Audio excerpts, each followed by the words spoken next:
Assalamualaikum warahmatullahi wabarakatuh. Perkenalkan, saya Isnaini Imaniah, calon guru penggerak angkatan 11 SD Negeri Posong Kabupaten Batang. Dalam kesempatan ini saya akan menyampaikan aksi nyata modul 1.4 Budaya Positif. Perkenalkan, Ibu Wijiati SPD SD MSI selaku pengajar praktik dan Ibu Natalia Dianing Gulita SPD SSI sebagai fasilitator. Dalam kesempatan ini saya akan menyampaikan rancangan tindakan untuk aksi nyata modul 1.4 yang telah saya buat.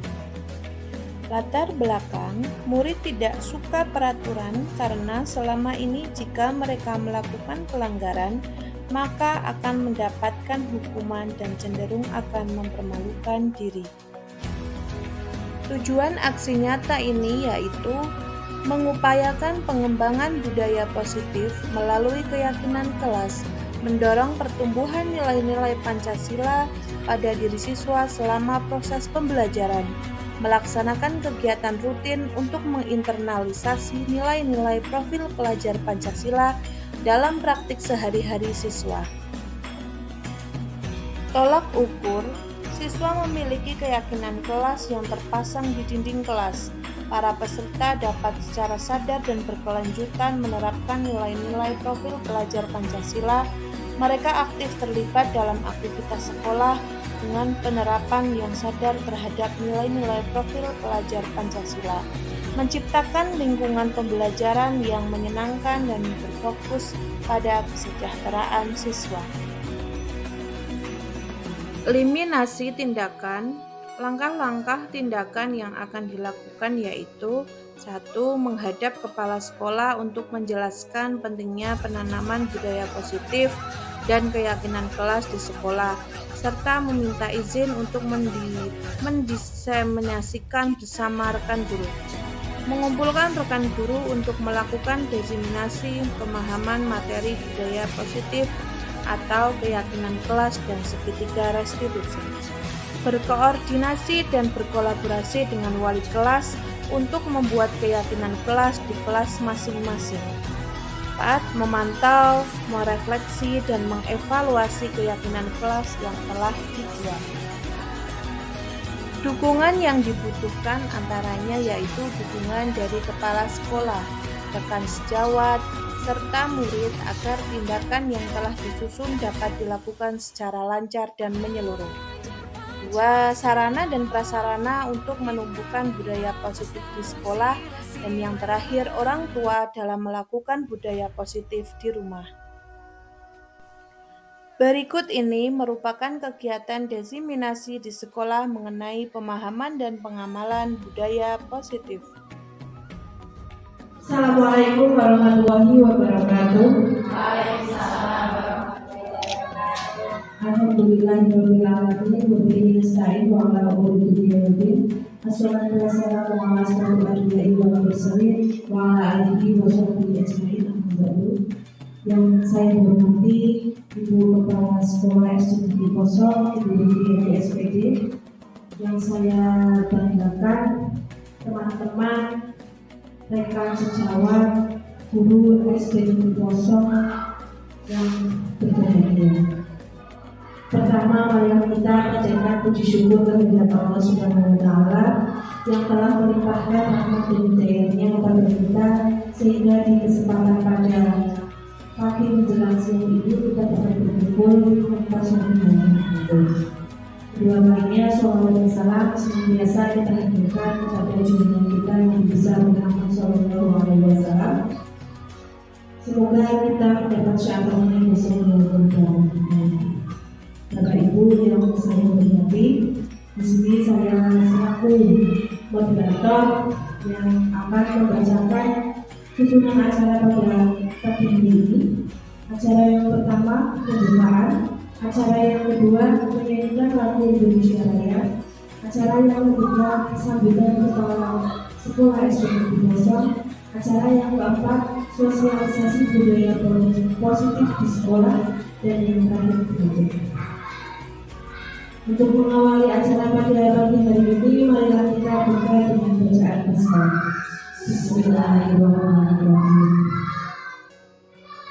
memasuki acara yang kedua memainkan lagu Indonesia Raya. Hadirin dimohon berdiri.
Hadirin dipersilakan duduk kembali. Baik Bapak Ibu yang saya hormati, acara yang selanjutnya sambutan dari Ibu Kepala Sekolah SD Besok kepada yang terhormat Ibu Kepala Sekolah Besok.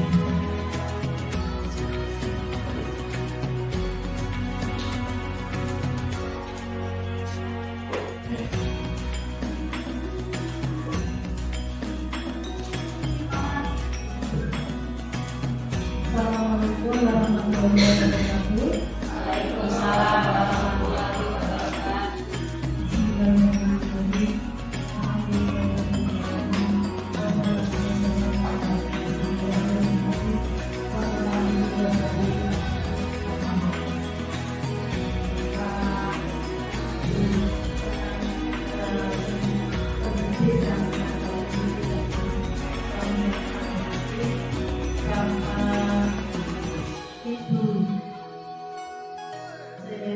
CPP Angkatan 11 Kabupaten Batang Satu Bukit.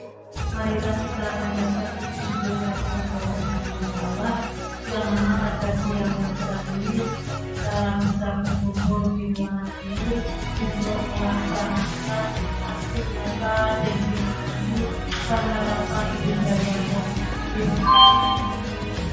penerapan budaya apalagi yang saya hormati bahwa budaya musik itu perlu diterapkan di sekolah dan di sekolah penerapan budaya musik dimulai dari jaringan sadar manusia itu senyum sapa salam.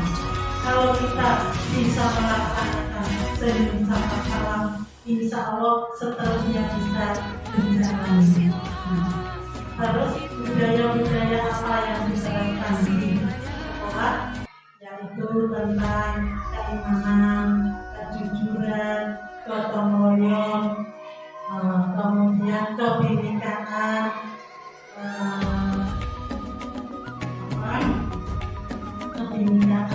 kemandirian, terus berpikir kritis. Nah, kesemuanya itu yang mana akan dinikmati anak nanti. Kalau sekarang belum melaksanakan, nanti sampai anak itu lulus, anak itu akan merasakan. Jadi kalau dulu Pak Guru saya kok setiap ketemu saya kok mengajak senyum, dan anak-anakku ketemu temannya senyum. Kemudian kalau ketemu Bapak Ibu guru berjabat tangan, di sini belum mulai ya Bapak Ibu ya.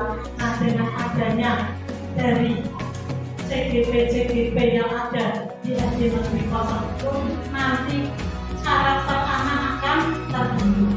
Jadi tidak hanya pembelajaran saja yang maju, yang berpihak pada anak, tapi nanti pembentukan karakter akan terbentuk juga sesuai dengan visi SD Negeri 0 yang mana beriman, berbudi luhur, kemudian berakhlak mulia dan berkebinekaan. Nah, itu anak akan merasakan nanti setelah lulus. Karena tujuan dari pembelajaran kita adalah membentuk karakter anak. Jadi sepandai anak apapun, sepandai anak seperti apapun, terutama adalah karakter anak. Nah, karakter itu dari penerapan budaya-budaya positif dari Bapak Ibu guru semuanya. Ya, dimulai dari apa? Kalau di dalam kelas itu dimulai dari berdoa, dilanjutkan dengan bacaan-bacaan surat pendek dan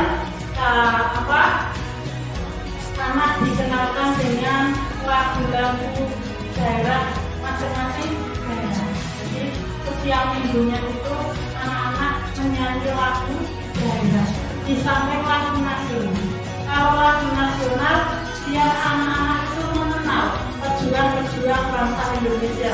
Adanya kita seperti ini karena dulu berkat jasa para pejuang kemerdekaan Indonesia yang telah mati-matian dengan semboyan apa? Hidup atau mati. Daripada hidup tidak merdeka, maka apa? Semangat. Jadi dengan semangatnya harus merdeka.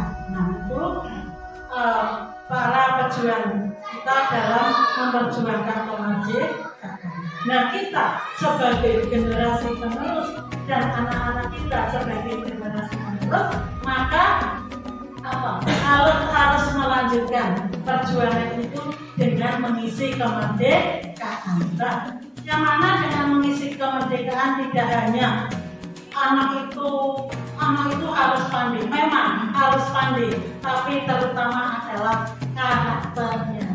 Jadi karakter anak itu ya pandai, ya berkarakter.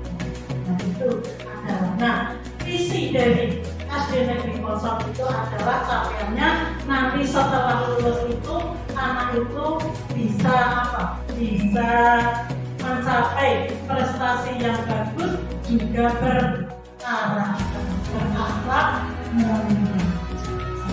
Itulah dengan adanya calon guru penggerak angkatan 10 yang ada di Negeri 0 ini, nanti SD Negeri 0 semakin maju dalam pembelajaran, semakin maju dalam karena karakter itu yang harus dicapai.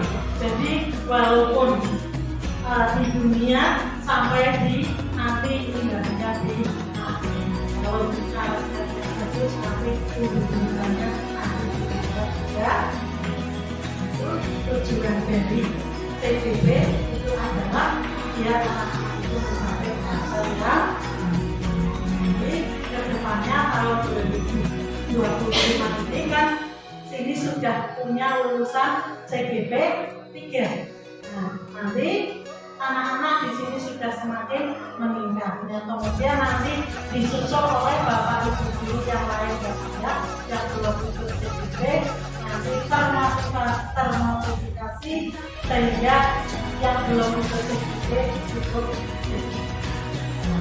Banyak sampai ini sampai saya mengucapkan saya wassalamualaikum warahmatullahi wabarakatuh.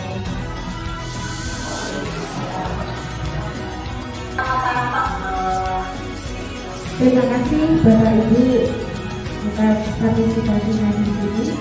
Assalamualaikum warahmatullahi wabarakatuh.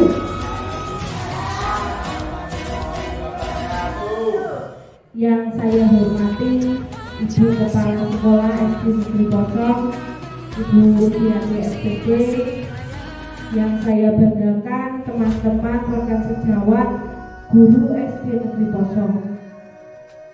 Dalam kesempatan siang hari ini, izinkan saya menyampaikan diseminasi budaya positif modul 1 DP4. Sebelum saya menyampaikan memaparkan materi diseminasi budaya positif ini, saya akan menyampaikan pantun deh Bapak Ibu. Nanti kalau saya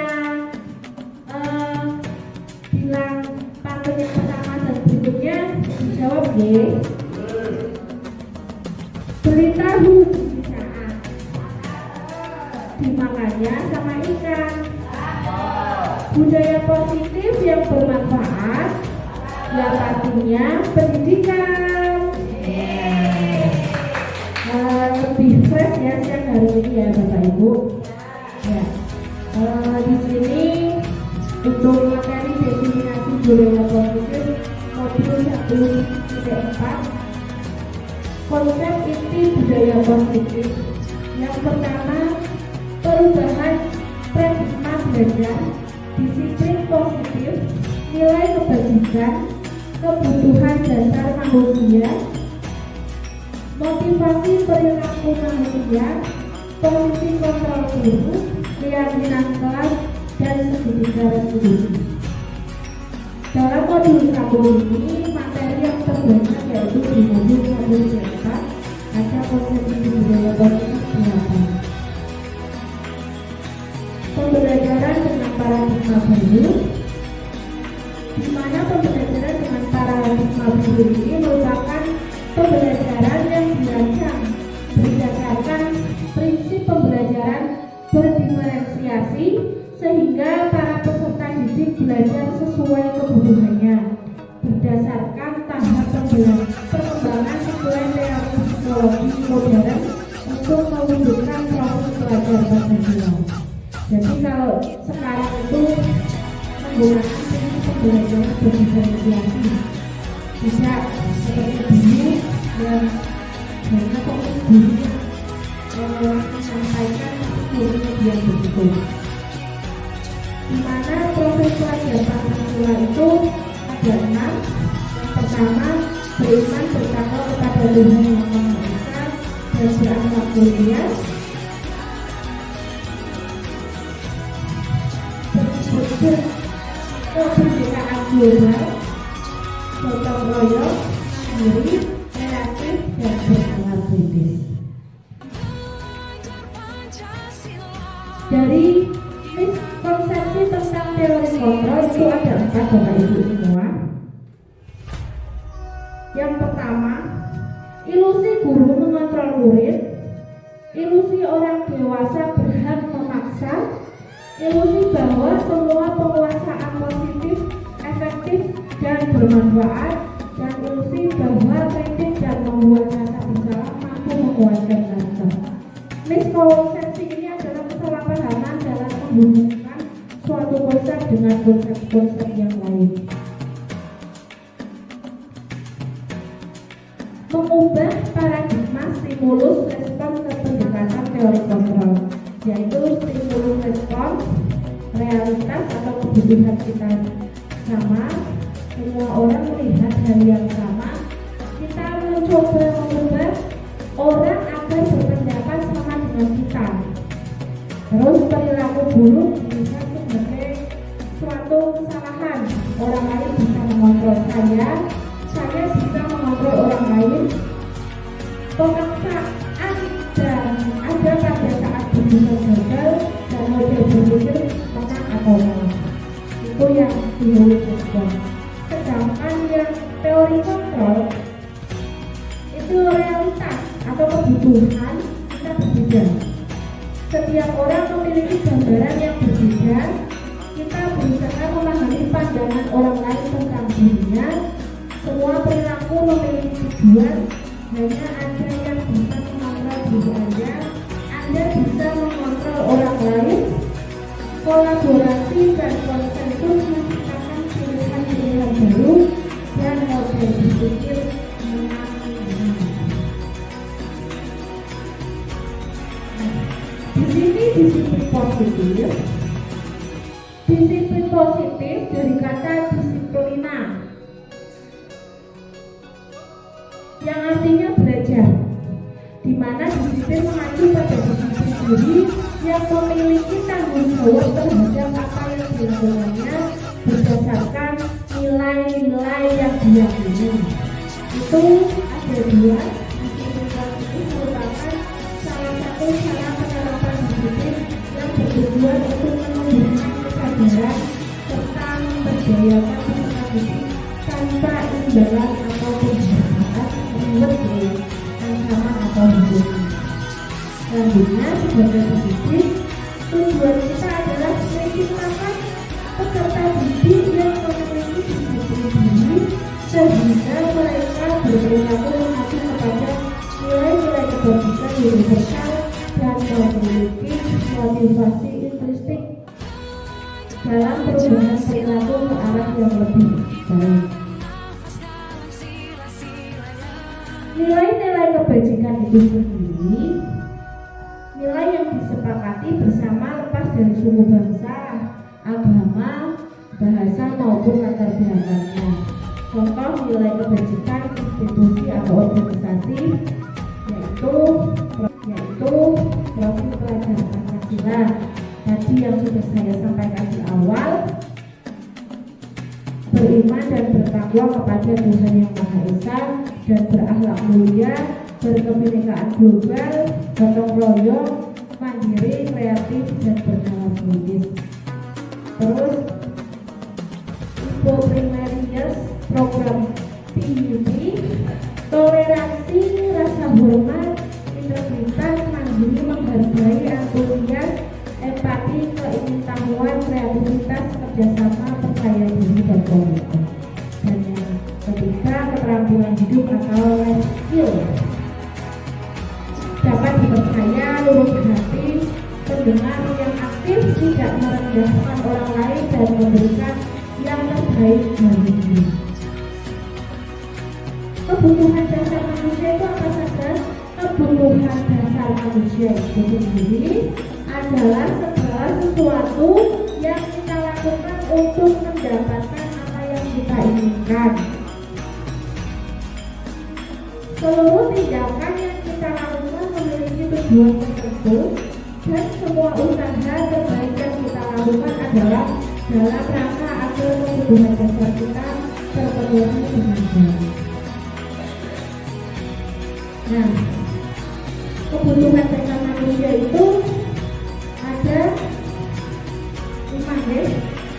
Yang pertama itu kesenangan, cinta dan kasih sayang, penguasaan, kebebasan, dan bertahan hidup. Di mana kegurauan, tantangan, dan pembelajaran bermakna belajar bermain sendiri-sendiri. Kemudian cara kebutuhan dasar manusia. Terus kebutuhan untuk menulis dan menjelaskan, untuk mandiri, mengeksplorasi hal baru, rasa diterima, dicintai, berbagi dan bekerja sama. Ini didengar, diatur, dianggap, berprestasi, memimpin menjadi kompeten. Maka lindung, sehat, dan rasa aman itu adalah kebutuhan dasar manusia. Motivasi perilaku manusia yang pertama untuk menghindari ketidaknyamanan atau hukuman, dan intrinsik dan intrinsik ya. Yang kedua untuk mendapatkan imbalan atau penghargaan dari orang lain, dan yang ketiga untuk menjadi orang yang mereka inginkan dan menghargai diri sendiri dengan nilai-nilai yang mereka percaya. Hukuman, di sini hubungannya antara hukuman, konsekuensi, sama restitusi.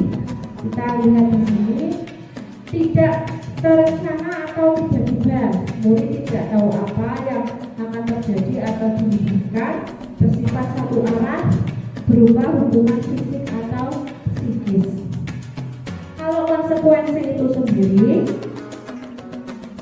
terencana atau disepakati sesuai peraturan, murid tetap dibuat tidak nyaman jika guru selalu memonitor murid. Sedang pada diskusi, proses menciptakan kondisi bagi murid untuk memperbaiki kesalahan dan proses kolaboratif yang mengajarkan murid untuk mencari solusi sendiri. Jadi hukuman, konsekuensi, dan restitusi itu beda. Posisi guru itu ada 5 bagian. Yang pertama itu penghukum, pembuat rasa bersalah, teman, pemantau, dan manajer. Nah, contoh penerapan 5 posisi kontrol guru. Di sini ada kasus antara penghukum dan pembuat rasa bersalah. Yang pertama kasusnya siswa tidak memakai atribut lengkap saat upacara bendera. Jadi setiap hari Senin ya. Nah, itu kalau penghukum langsung hormat pada bendera selama 1 jam. Itu langsung dihukum. Sedangkan kalau pembuat merasa bersalah, berarti berapa kali Bapak Ibu harus memberitahu kamu selalu saja mengecewakan Bapak Ibu. Jadi kata-katanya sebagai penghukum dan pembuat merasa bersalah itu berbeda. Terus sebagai teman, posisi kontrol sebagai teman itu kita bilangnya dengan anak, ayo dong ikuti aturan sekolah, tolong bantu bapak atau ibu ya, kali ini ya sudah tidak apa-apa, kali-kali jangan sampai dibuat seperti ini lagi ya. Itu posisi kontrol guru sebagai teman. Kalau sebagai pemantau, kamu tidak melanggar peraturan sekolah, kamu tahu konsekuensinya. Setelah upacara, kamu berikan ibunya lokasi dan jangan dilokasi. Nah, itu langsung tegas kalau sebagai hukum kontrol guru sebagai pemantau. Dan yang terakhir sebagai manajer. Nah, kata yang disampaikan kepada murid yang melanggar tidak memakai atribut itu, apakah kamu tahu kesalahanmu? Kira-kira bagaimana kamu memperbaiki kesalahanmu? Nah, kita lebih bijak dalam menyikapi kasus di atas. Jadi kalau manajer itu tidak langsung menjudge anak. Setelah kita tahu posisi kontrol tadi sebagai guru, kita akan membuat keyakinan kelas. Mengapa keyakinan kelas? Mengapa harus keyakinan kelas? Mengapa bukan peraturan kelas? Berbeda ya Bapak Ibu antara keyakinan dan peraturan. Pembentukan keyakinan kelas itu pertama bersifat abstrak, berupa pernyataan universal dibuat dalam pernyataan positif, sedikit saja akan butuh diingat sesuai dengan kondisi kelas dan sekolah sehingga mudah diterapkan. Sekolah dan sekolah tawan kelas dilibatkan saat membuat keyakinan kelas. Nah, membuat keyakinan kelas ini biasanya dari kelas 1, 2, 3, 4, 5 membuat keyakinan kelas. Misalnya tidak, kalau kata-katanya dilarang makan dan minum saat pelajaran. Nah, itu yang tidak boleh kita menggunakan kata-kata seperti itu. Tapi menggunakan kata yang lebih bijak lagi, tidak makan dan minum saat di pelajaran di kelas, seperti itu. Oke. Terus ada lagi kata-kata mungkin anak, Bu, dilarang datang terlambat ke kelas Bu. Itu lebih bijak lagi dalam menyikapi pendapat anak kita benar, tapi kita benar lagi kata-katanya. Datang dalam kelas terlambat itu.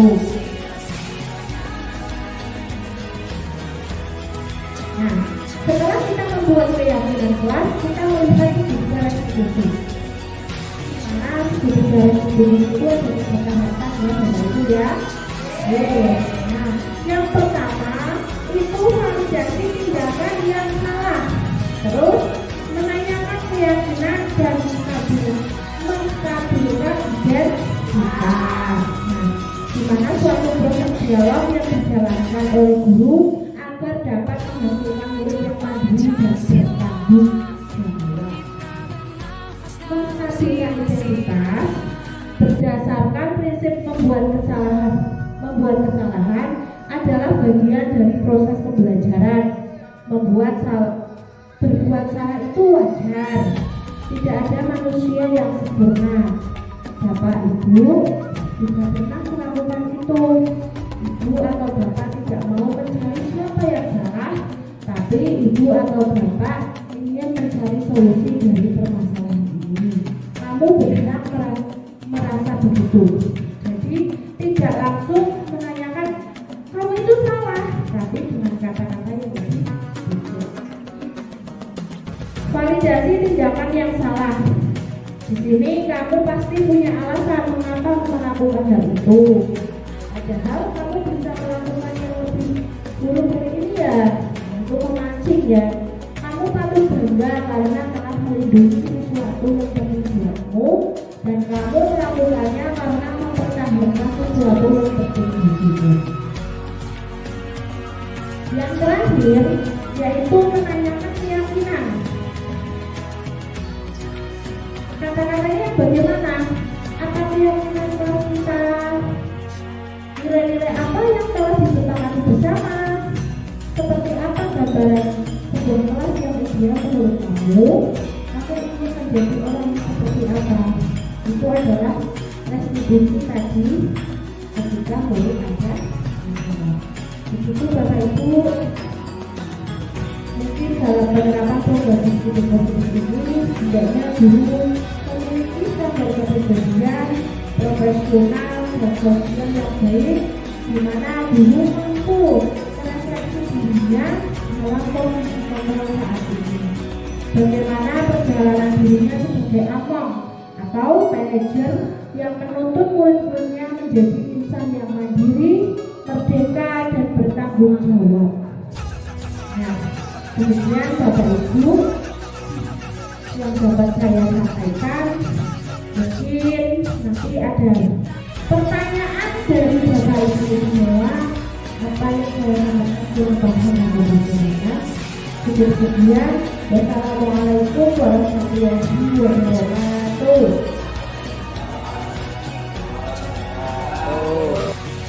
Setelah melakukan diseminasi dengan rekan sejawat, saya melakukan pembahasan keyakinan kelas dengan peserta didik.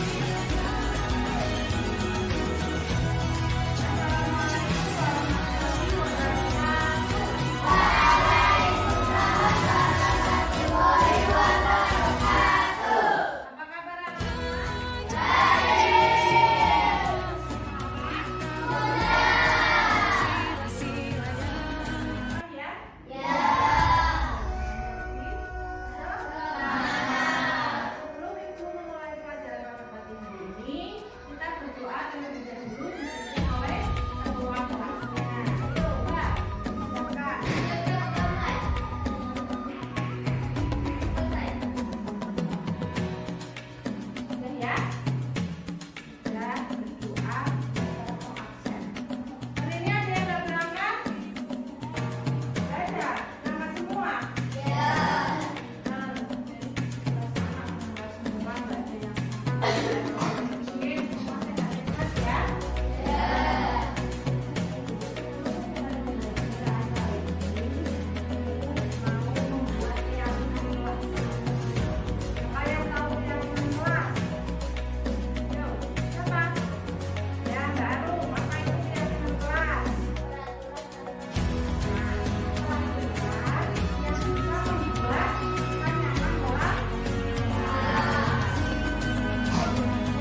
Berikut contoh penerapan segitiga restitusi pada kasus di kelas 6.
Gitu ya maksudnya ya.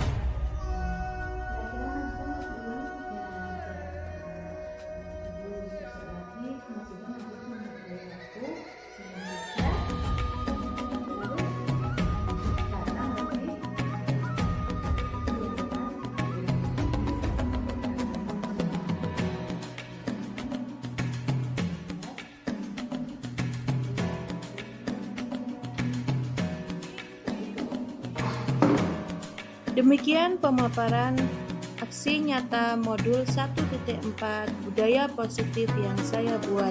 Semoga bermanfaat dan berguna untuk kita semua. Wassalamualaikum warahmatullahi wabarakatuh. Thanks for watching. Demikian pemaparan